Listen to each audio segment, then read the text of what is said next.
అందరికీ నమస్కారం. Scene and opinion ఛానల్‌కి స్వాగతం, సుస్వాగతం.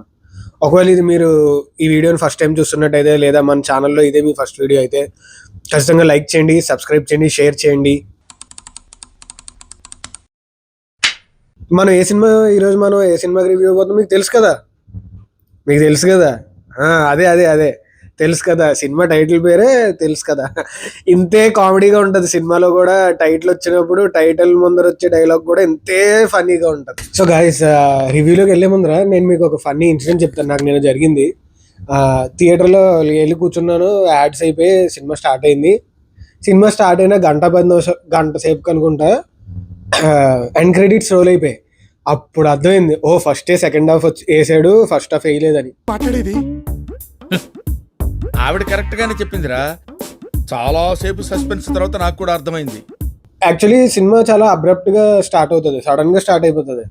కానీ ఏమనిపించేది అంటే, ఏమో కొత్త డెబ్యూట్ డైరెక్టర్ నీరజ కోన, ఆమె ఏమైనా కొత్తగా ట్రై చేస్తుందేమో, మేబీ ఇలాగే స్టార్ట్ అవుద్దేమో, ఇంటర్వెల్ వచ్చేసరికి టైటిల్ కార్డు పడుతుందేమో అనుకున్నా. కానీ ఏమైంది, మాకు వేయడమే ఫస్ట్ సెకండ్ హాఫ్ వేసాడు, తర్వాత ఫస్ట్ హాఫ్ వేసాడు. ఫస్ట్ హాఫ్ అయితే వేసాడు, కానీ తర్వాత వేసాడు. సో కొద్దిగా టైం పట్టింది, నా పర్స్పెక్టివే మారిపోయింది. మేబీ సినిమా ఫస్ట్ హాఫ్ చూసి సెకండ్ హాఫ్ తర్వాత సెకండ్ హాఫ్ చూసుంటే కొద్దిగా డిఫరెంట్గా ఉండేమో. బట్ కొన్ని డిఫరెంట్ థాట్స్ వచ్చాయి, అది నేను ఫర్దర్ వీడియోలో మీకు చెప్తా. ఓకే, మరి సినిమా గురించి మాట్లాడుకుందాం. బేసికలీ సిద్ధు జొన్నలగడ్డ యాజ్ వరుణ్ బాగా చేశాడు.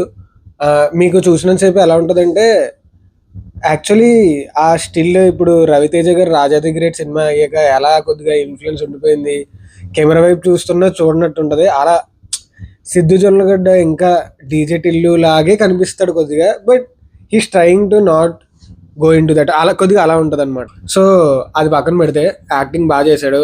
రాశి కన్నా శ్రీనిధి శెట్టి కూడా చాలా బాగా చేశారు ముగ్గురు. ఈవెన్ వైవాహర్షకి చాలా పెద్ద రోల్, అంటే సినిమా ఫస్ట్ నుంచి లాస్ట్ వరకు ఆల్మోస్ట్ సినిమాలో ఉంటాడు.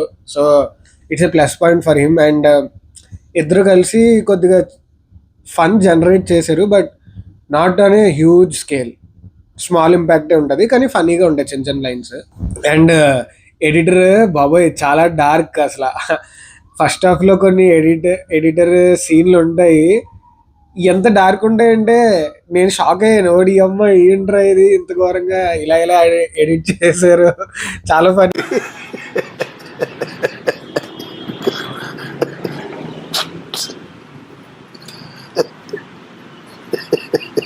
ఉంటుంది. బట్ ఇంకంతే, సినిమాకి అది తప్పదు. స్టోరీకి వచ్చేసరికి ఇట్స్ వెరీ థిన్ లైన్, పెద్ద బ్రాడ్ స్టోరీ కాదు, థిన్ లైన్. కానీ ఇటు వచ్చేసి very urbanised, very very youthful, very narrow minded పీపుల్కి అసలు కష్టం, అసలు చూడలేరు, తట్టుకోలేరు. కొద్దిగా బ్రాడ్ మైండ్ ఉండాలి ఈ సినిమా చూడాలంటే, అంత ఈజీ కాదు.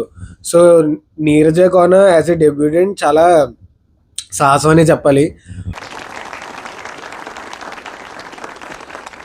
బట్ నీరజ కోన ఇంతకు ముందర కాస్ట్యూమ్ డిజైనర్ అండ్ స్టైలిస్ట్ అనుకుంటా, అందుకని చెప్పి ఈ సినిమాలో కాస్ట్యూమ్స్ చాలా బాగుంటాయి. సిద్ధు గారు జొన్నలగడ్డ కాస్ట్యూమ్ బాగుంటుంది, రాశి కన్నా శ్రీనిధి శెట్టి అందరి కాస్ట్యూమ్, ఈవెన్ వైవాహర్ష అందరి కాస్ట్యూమ్స్ మాత్రం చాలా బాగా కేర్ తీసుకుంది, because she expert in that field. So ఆమెకి మంచి ఇది నాలెడ్జ్ ఉంది కాబట్టి.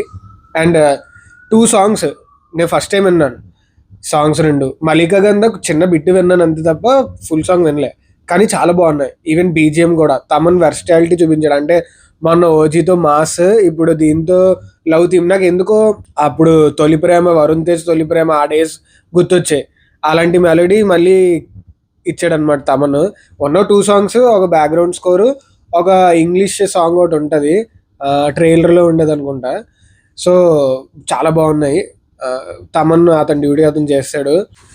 యాక్చువల్లీ నేను ఫస్ట్ సెకండ్ హాఫ్ చూసి తర్వాత ఫస్ట్ హాఫ్ చూసాను కదా, ఆ పర్స్పెక్టివ్లో నేను ఏం చెప్పదలుచుకున్నానంటే, నాకు జస్ట్ సెకండ్ హాఫ్ చూస్తే నాకు స్టోరీ ఏంటో అర్థమైపోయింది. ఎందుకంటే అది ఎడిటర్ థింగ్, దానివల్ల నాకు సెకండ్ హాఫ్ ఒక్కటి చూస్తే స్టోరీ అర్థమైపోయింది.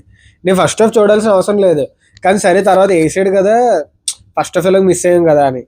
ఫస్ట్ హాఫ్లో ఏముంది, ఫస్ట్ హాఫ్లో సగం, సెకండ్ హాఫ్లో ఏం జరుగుతుంది అనేది ఫస్ట్ హాఫ్లోనే సగం చెప్పేశారు.